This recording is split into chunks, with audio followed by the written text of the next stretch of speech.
अस्सलामु अलैकुम वरहमतुल्लाहि वबरकातुहू। बिस्मिल्लाहिर्रहमानिर्रहीम वस्सलातु वस्सलामु अला ख़ातमिल मासूमीन व अला आलिहि व सहबिहि अजमाइन, अम्मा बाद। मुख्तसर दर्स हदीस की नशिस्त के साथ खलीक़ुर रहमान आपसे मुखातिब हैं। जामे तिर्मिज़ी की हदीस नंबर 2433 है और इस हदीस के रावी हज़रत अनस रज़ी अल्लाह तआला अन्हु। अन अनस इब्न मालिक अन अनस रज़ियल्लाहु तआला अन्हु क़ाल, हज़रत अनस रज़ियल्लाहु तआला अन्हु से रिवायत है, फरमाते हैं सअल्तु नबी सल्लल्लाहु अलैहि वसल्लम अन यशफ़अ ली यौमल क़ियामा, कि मैंने नबी करीम सल्लल्लाहु तआला अलैहि व आलिहि वसल्लम से ये गुजारिश की कि या रसूल अल्लाह, क़यामत के दिन आप मेरी सिफारिश फरमाइएगा। जब क़यामत का दिन होगा तो अल्लाह की अदालत में या रसूल अल्लाह, आपने मेरी सिफारिश करनी है ताकि मेरी बख्शिश हो जाए। फ़क़ाल सल्लल्लाहु अलैहि वसल्लम, आप सल्लल्लाहु अलैहि वसल्लम ने जवाबन इरशाद फरमाया, अना फ़ाइल, मैं ये काम ज़रूर करूँगा, मैं तुम्हारी सिफारिश करूँगा क़यामत के दिन। क़ुल्तु या रसूल अल्लाह फ़अैन अत्लुबुक। जब अल्लाह के नबी सल्लल्लाहु अलैहि वसल्लम ने हज़रत अनस से ये वादा कर लिया कि क़यामत का दिन होगा, अल्लाह की अदालत होगी, मैं तुम्हारी सिफारिश करूँगा। ठीक है जी। अब हज़रत अनस रज़ी अल्लाह तआला अन्हु ने मज़ीद सवाल किया कि भाई, जब अल्लाह के नबी ने वादा फरमा लिया कि मैंने सिफारिश करनी है तुम्हारी, तो क़यामत के इतने भरे मजमे में करोड़ों का एक लामुतनाही मजमा होगा, उसमें मैं आप सल्लल्लाहु अलैहि वसल्लम को कहाँ तलाश करूँ कि आपको तलाश करके दुनिया का वादा याद दिला दूँ और आपसे सिफारिश की दरख्वास्त करूँ कि या रसूल अल्लाह, मेरी शफ़ाअत कीजिए अल्लाह के हुज़ूर। तो ये सवाल अगला उसी हवाले से। क़ाला, आप सल्लल्लाहु अलैहि वसल्लम ने इरशाद फरमाया, उतलुबनी अव्वल मा ततलुबनी अलस सिरात, तुम मुझे सबसे पहले सिरात पर तलाश करना। सिरात जिसको हम आम माने में पुल सिरात कह देते हैं। ठीक है जी। अनस, जब तुम अपनी तलाश शुरू करोगे ना, मुझे पाने के लिए अपनी तलाश शुरू करोगे मैदान महशर में, तो सबसे पहले मुझे पुल सिरात पे तलाश करना, वहां मेरी तुम्हारी मुलाकात हो जाएगी। अल्लाह अकबर। ठीक। कुल तो अब चूंकि अल्लाह के नबी ने यह फरमाया था कि सबसे पहले मुझे वहां तलाश करना, तो इसी से खुद ब खुद सवाल पैदा होता है, अगर आपसे वहाँ मुलाकात ना हो तो, यानी सबसे पहले वहाँ तलाश करना, इसका मतलब तलाश के मरहले और भी हो सकते हैं। खुद अल्लाह के नबी सल्लल्लाहु अलैहि वसल्लम के जवाब से ये सवाल निकलता है, क्योंकि आप सल्लल्लाहु अलैहि वसल्लम ने ये नहीं फरमाया उतलुबनी अलस सिरात, मुझे पुल सिरात पे तलाश करना, बल्कि फरमाया सबसे पहले मुझे पुल सिरात पे तलाश करना, वहाँ ढूंढना मुझे। तो इसका मतलब तलाश के मरहले और भी हो सकते हैं कि अगर मैं पुल सिरात पे न मिलूँ तो फिर कहाँ, फिर कहाँ, फिर कहाँ। तो चूँकि जवाब अल्लाह के नबी के जवाब से ही ये सवाल निकलता था, तो अनस रज़ी अल्लाह तआला अन्हु ने फिर अगला सवाल कर दिया, क़ुल्तु फ़इल्लम अल्क़क अला सिरात, या रसूल अल्लाह, अगर मैं आपको पुल सिरात पर न पाऊँ तो क़ाला, तो आप सल्लल्लाहु अलैहि वसल्लम ने इरशाद फरमाया कि फ़तलुबनी इंदल मीज़ान, ऐसे में मुझे मीज़ान के मौके पर, मीज़ान पे तलाश करना, जहाँ मीज़ान वो चीज़ जिसके ज़रिए हमारे आमाल का वज़न होना है, उसकी ज़ुबान भी है, उसके दो हाथ भी हैं। मीज़ान ऐसी चीज़ है, मीज़ान के ज़रिए बंदे के आमाल तोले जाएंगे। अल्लाह अकबर। आज की जदीद दुनिया में ऐसी ऐसी चीज़ें तोली जाती हैं जिसका तसव्वुर चंद साल पहले तक भी नहीं था। हवा का दबाव तक मालूम हो जाता है। आज से काफ़ी अर्सा पहले जब साइंसी इजादात इस किस्म की नहीं थी, हवा का दबाव किस सतह पर है कैसे पता चल सकता था। अल्लाह अकबर। तो आज तो वो चीज़ें तोली जाती हैं जिसका तसव्वुर भी नहीं होता। तो फिर तो ये एतराज़ पैदा ही नहीं होता कि अमाल कैसे तोले जाएंगे, जो अमाल ख़त्म हो चुके हैं वो भी कैसे तोले जाएंगे, करके हम वहाँ आ चुके हैं अब कैसे तोले जाएंगे, तोले जाएंगे। समझ आए? इसी पर तो हमारा ईमान है। जब एक बार आपको सच्चाई मालूम हो जाती है कि यहाँ से सिर्फ सच का ज़ुहूर होता है तो फिर आपको मानना होता है। कुरान, मुहम्मदुर रसूलुल्लाह, अल्लाह, ये सारी चीज़ें हमारे सामने वाज़े हैं। अब फिर हर चीज़ पे तलाश नहीं करना होता, बस ये तलाश करना होता है कि इसका सिरा नबी अलैहिस्सलाम से मिलता है तो बस ये हमारे लिए काफ़ी है। खैर एक अलग मौजू है, फिर कभी इस पे बात करेंगे। तो आपने फरमाया अगर मैं पुल सिरात पर मैं तुम्हें ना मिलूँ तो फ़तलुबनी इंदल मीज़ान, मुझे मीज़ान पर तलाश करना। मीज़ान जिसके ज़रिए हमारे अमाल तोले जाएंगे, जहाँ अमाल तोले जा रहे हों वहाँ मुझे तलाश करना। क़ुल्तु, मैंने अर्ज़ किया या रसूल अल्लाह फ़इल्लम अलक़का इंदल मीज़ान, अगर मैं आपको मीज़ान पे भी ना पाऊँ, मेरी मुलाकात आपसे मीज़ान पर भी ना हो सके तो फिर मैं कहाँ तलाश करूँ। क़ाला, फिर क्या होगा? फिर आप सल्लल्लाहु अलैहि वसल्लम ने इरशाद फरमाया फ़तलुबनी इंदल हौज़, फिर मुझे हौज़ कौसर पर तलाश करना। तो कितनी जगह हो गई? 3। आपने फरमाया सबसे पहले मुझे पुल सिरात पर तलाश करना, वहाँ ना पाऊँ तो मुझे मीज़ान पर तलाश करना। मीज़ान जो हमारे अमाल तोलेगा, अल्लाह के इंसाफ का जो तराजू है, मीज़ान तराजू को कहते हैं। तराजू पे तलाश करना जहाँ अमाल तोले जा रहे होंगे। और यहाँ भी अगर तुम मुझे ना पाओ तो फिर मुझे कहाँ तलाश करना? हौज़ कौसर पर तलाश करना। 3 जगह हो गई। तो आप सल्लल्लाहु अलैहि वसल्लम ने हज़रत अनस बिन मालिक के सवालात को ख़त्म करते हुए फरमाया कि फ़इन्नी ला उख़्तिउ हाज़िहि सलासल मवातिन, मैं इन 3 जगहों में से नहीं हटूँगा। ये मैंने आपको कमाल का तर्जमा कर दिया। ला उख़्तिउ, मैं नहीं हटूँगा इन 3 मवाक़े से, इन 3 जगहों से मैं नहीं हटूँगा। क्या मतलब? इन 3 जगहों में से पुल सिरात पर, मीज़ान पर या हौज़ कौसर पर, इन तीनों में से किसी न किसी जगह में ज़रूर हूँगा, तुम्हारी मुझसे मुलाकात हो जाएगी। मैं इन 3 जगहों से नहीं हटूँगा। ये ना हटने का तर्जमा मैंने आपके सामने किया। आपको जिनको तर्जमे से दिलचस्पी होती है उन्हें ये तर्जमा सुनते हुए मज़ा आएगा। एक होता तर्जमानी कि आपने तर्जमानी कर दी, एक होता एक लफ्ज़ का तर्जमा। मैं इन 3 जगहों से नहीं हटूँगा। ये नहीं हटूँगा मैंने इसलिए तर्जमा किया है, अरबी में आता है तख़त्ता अस्सहमुर रमिया, तीर निशाने से ख़ता कर गया, यानी तीर निशाने से हट गया। जब तीर निशाने से हट जाए, निशाने से ख़ता कर जाए, आपने तीर चलाया निशाने पे नहीं लगा, निशाने से हट गया, तो कहते हैं तख़त्ता अस्सहमुर रमिया। रमिया शिकार, निशाना जहाँ आप तीर मारना चाह रहे हैं।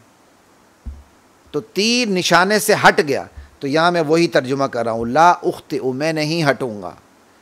हाज़िहि सलासल मवातिन, इन 3 जगहों से मैं नहीं हटूँगा, इससे मेरा तजावुज़ नहीं होगा। मैं इन्हीं 3 जगहों में से किसी न किसी जगह मौजूद होऊंगा। बात समझ आ रही है? ये ठीक है जी। अब इस हदीस की थोड़ी सी मज़ीद वज़ाहत कर लेते हैं। सबसे पहले तो आप ये देख लें कि सहाबी का जहन्नम से बचने का खौफ, जहन्नम से बचने का जज्बा, जन्नत में जाने का जज्बा, और इसके लिए नबी अलैहिस्सलाम की सिफारिश हासिल करने का जज्बा, इस पे गौर कीजिए। सहाबा को अव्वल आखिर अल्लाह की रज़ा मतलूब थी नबी अलैहिस्सलाम के तरीके के मुताबिक। उन्होंने अपने अमाल पे भरोसा नहीं किया, बल्कि जन्नत में दाखिल होने के लिए आपकी सिफारिश चाहिए, और आपकी सिफारिश अल्लाह की इजाज़त से होगी। और आपकी सिफारिश की बहुत सी किस्में हैं। एक किस्म सिफारिश की ये है कि जन्नती जन्नत में पहले से मौजूद होंगे, आपकी सिफारिश से उनके दर्जात बुलंद होंगे। एक सिफारिश ये है कि जहन्नम जाने का फ़ैसला हो चुका होगा, जाएंगे नहीं, आपकी सिफारिश से जन्नत में आएंगे। एक सिफारिश ये है कि मुसलमान जहन्नम में जल रहे होंगे, आपकी सिफारिश से बाहर आएंगे। सिफारिश की बहुत सी अक़साम है। अल्लाह आला तरीन किस्म की सिफारिश मुझे और आपको नबी अलैहिस्सलाम की नसीब फरमाए। पहली बात तो ये है कि सहाबी के जज्बे पे आप देखें कि जज्बा कितना है। सहाबी के जज्बे की इत्तिबा की अल्लाह ताला आप मुझे और आपको तौफीक अता फरमाए। दूसरी बात यहाँ समझने की ये है, सहाबी ने अल्लाह के नबी से शफाअत चाहिए, सिफारिश चाहिए। सिफारिश शफाअत किसे कहते हैं? गैर के तवस्सुत से खैर को तलब करना। तो अल्लाह के नबी के तवस्सुत से खैर को, जन्नत को, दर्जात को तलब करना, यह सिफारिश है। ठीक है, एक तो सहाबी का जज्बा देखें, और दूसरी तरफ नबी अलैहिस्सलाम का उस सहाबी से ताल्लुक़ देखें कि आपने वादा फरमा लिया, इन्नी फ़ाइल, मैं तुम्हारी सिफारिश ज़रूर करूँगा। तो नबी अलैहिस्सलाम का उस सहाबी से ताल्लुक़ कैसे बना कि वो सहाबी नबी अलैहिस्सलाम की सीरत को लेके चलते थे, आपकी सूरत को लेके चलते थे, आपकी ज़िंदगी को अपनी ज़िंदगी बना के चलते थे। तो नबी अलैहिस्सलाम को उस सहाबी पर इतना एतमाद था कि आपने वादा कर लिया, अनस मैं तुम्हारी सिफारिश ज़रूर करूँगा। तो पहली बात है कि ये जज्बा हमारे अंदर आना चाहिए, जिस तरह सहाबी का जज्बा है कि अल्लाह हमें और मुझे और आपको नबी अलैहिस्सलाम की शफाअत नसीब फरमाए क़यामत के दिन। हम आपको तलाश करें, आप हौज़े कौसर पे मिलें, आप पुल सिरात पे मिलें, ठीक है, आप मीज़ान के मौके पर मिलें। अल्लाह मुझे और आपको तीनों मौक़ों पर नबी अलैहिस्सलाम की ज़ियारत नसीब फरमाए। तीनों मौक़ों पर हम आपको सल्लल्लाहु अलैहि वसल्लम को सिफारिश की फ़रियाद करें, और तीनों मौक़े पर नबी अलैहिस्सलाम सिफारिश का वादा करें और अल्लाह से सिफारिश करें, अल्लाह मुझे और आपको नसीब फरमाए। लेकिन महज तमन्ना से कुछ नहीं होता, उस तमन्ना के लिए आमाल होते हैं, नज़रिया होता है, अक़ीदा होता है।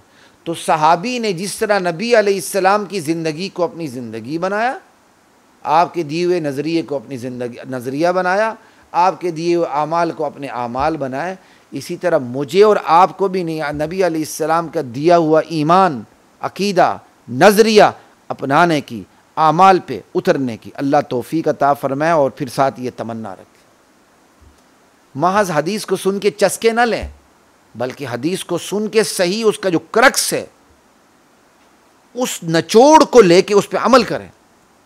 अल्लाह मुझे और आपको तौफीक अता फरमाए। तमन्ना हर फ़र्द मुस्लिम की है कि या अल्लाह शफ़ाअत रसूल नसीब फरमा। तो इसके साथ साथ उसके तकाज़े भी पूरे करने हैं कि शफ़ाअत रसूल के जो तकाज़े हैं, या अल्लाह उन तकाज़ों पर, उन शराइत पर हमें उतरने की तौफीक भी अता फरमा। ठीक है जी, ये तो हुआ इस हदीस का एक पहलू। अब हदीस के दूसरे पहलू की तरफ चलते हैं। हज़रत अनस बिन मालिक नबी अलैहिस्सलाम से सवाल करते हैं, या रसूल अल्लाह क़यामत के दिन आप मेरी सिफारिश कीजिएगा। सवाल ये है, सिफारिश कौन करता है? सिफारिश वही करता है जिसके पास इख्तियार ना हो। जिसके पास इख्तियार हो वो सिफारिश नहीं करता, वो काम खुद करता है। हज़रत अनस बिन मालिक रज़ी अल्लाह ताला अन्हु का भी यही ईमान था, यही नज़रिया था, यही अक़ीदा था कि इख्तियार अल्लाह का है। नबी अलैहिस्सलाम अल्लाह की इजाज़त से सिर्फ हमारी सिफारिश कर सकते हैं।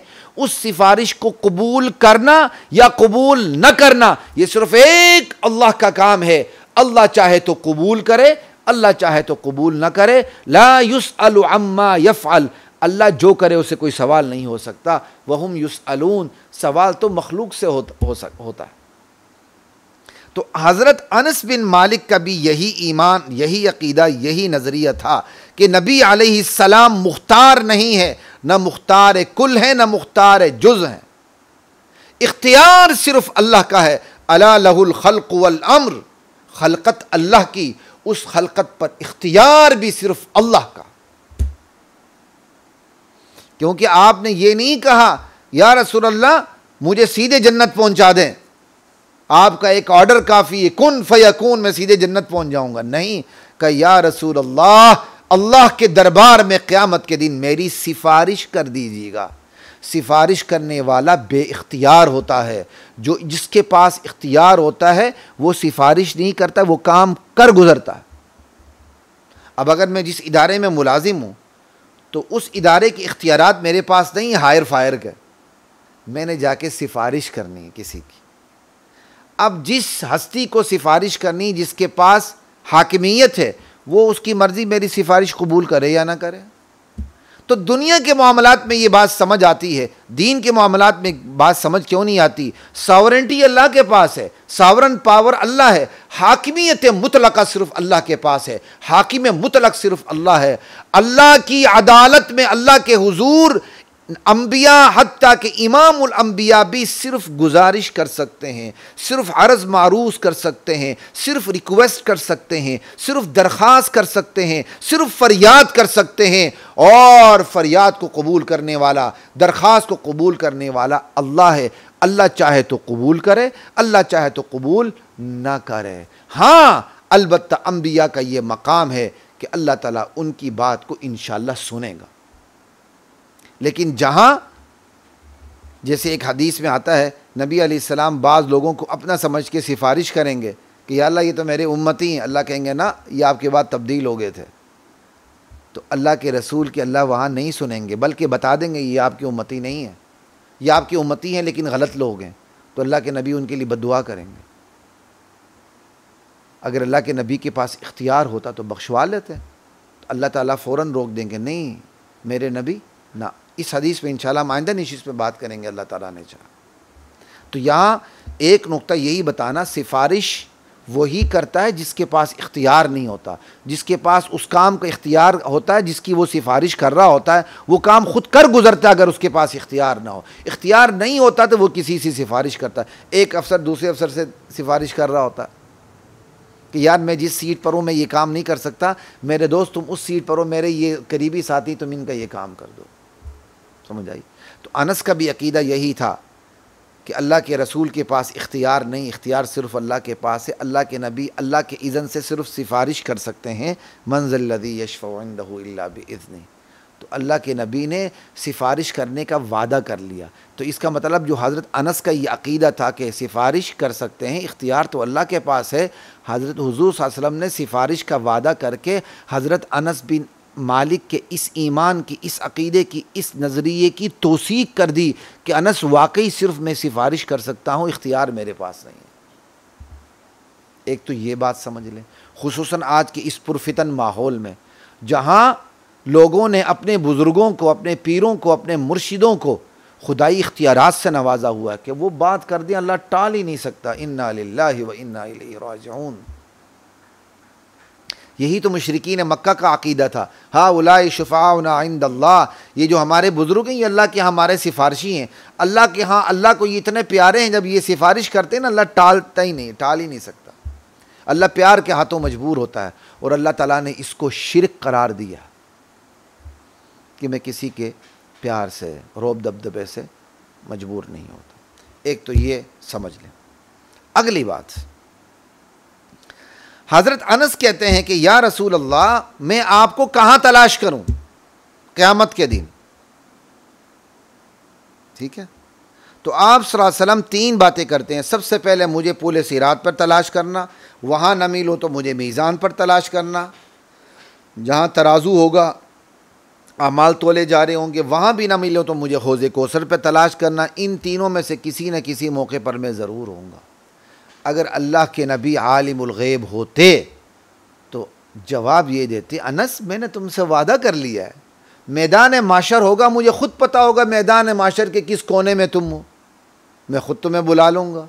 या मुझे इल्म गैब है, मेरी तुम्हारी कहाँ मुलाकात होनी एग्जैक्ट बता देते, पुल सिरात पे होनी है या हौज़े कौसर पे होनी है या मीज़ान तराजू जहाँ लगा हुआ वहाँ होनी है। आप एग्जैक्ट बता देते कि अनस मुझे पता है मेरी तेरी मुलाकात हौज़े कौसर पे होनी है, मीज़ान पे होनी है या पुल सिरात पे होनी है। आपने नहीं बताया, बल्कि कहा मुझे पहले पुल सिरात पे तलाश करो, वहाँ ना मिलूँ यहाँ तराजू लगा हुआ है वहाँ तलाश करूँ, वहाँ भी ना मिलूँ तो मुझे हौज़े कौसर पे तलाश करना।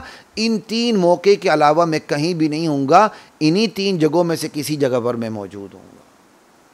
तो ये जुमला भी नबी अलैहिस्सलाम से इल्म गैब की नफ़ी कर देता है। हुजूर को इल्म गैब होता तो आप हज़रत अनस को एग्जैक्ट वो मौका बता देते कि अनस मुझे पता है मेरी तेरी मुलाकात फ़ुला मकाम पे होनी है, आ जाना।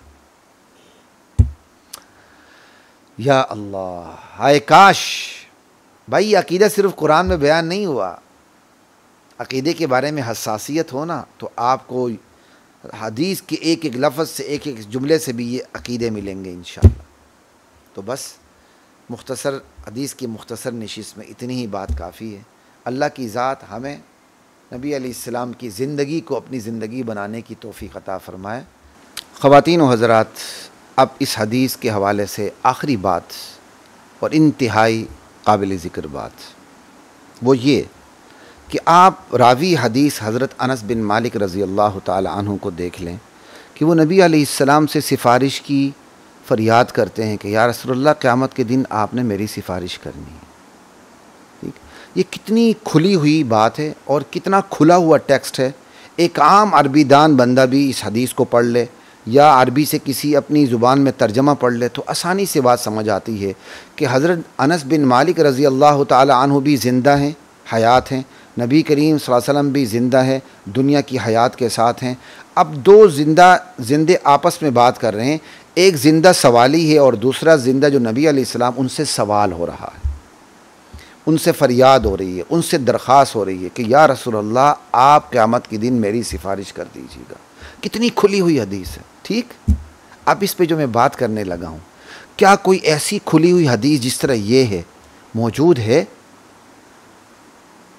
कि जिसमें अल्लाह के नबी ने ये फ़रमाया हो कि मेरे फ़ौत होने के बाद तुम मेरी कब्र पे आके भी मुझसे इसी तरह सिफ़ारिश का सवाल करना? या कोई ऐसी हदीस मौजूद है,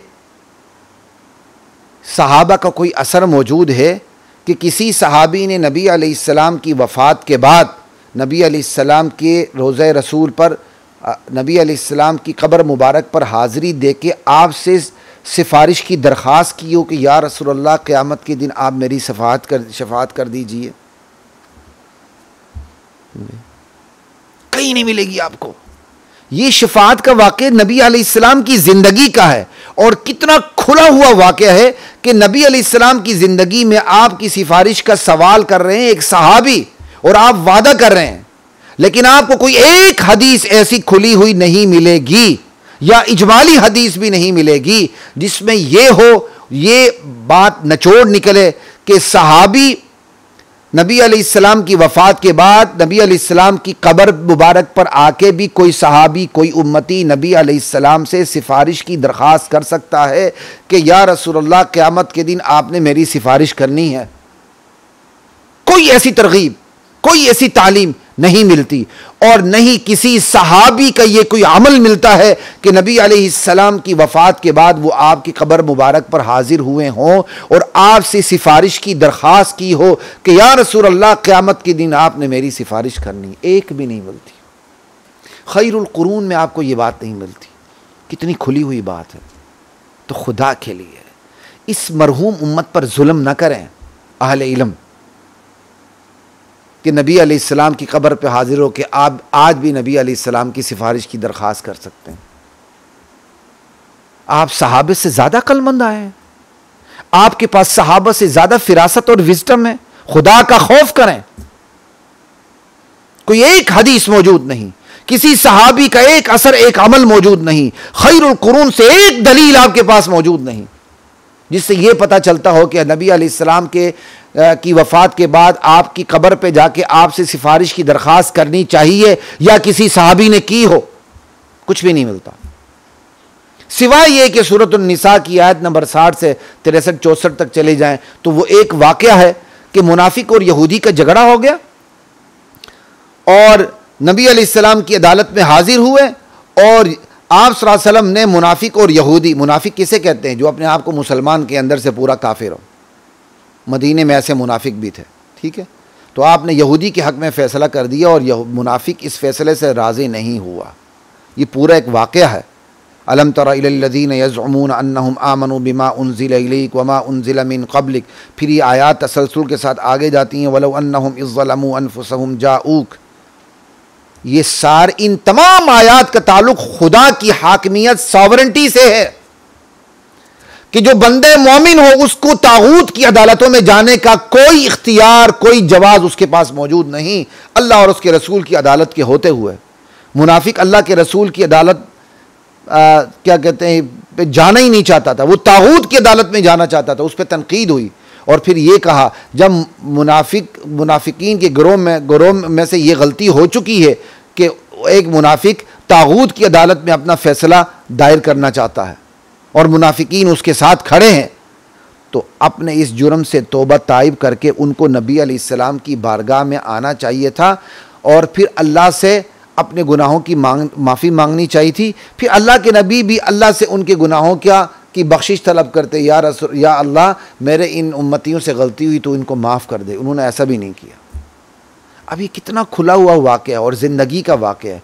इस वाक़े पर यह क़ियास करना कि नबी अलैहिस्सलाम की ज़िंदगी के बाद भी आपकी ख़बर पे जाकर आप से सिफारिश की अपील की जा सकती है, कितनी गलत बात है। ज़िंदगी के वाक़े को दलील बनाना मौत के वाक़े के बाद, ये कितनी गलत बात है।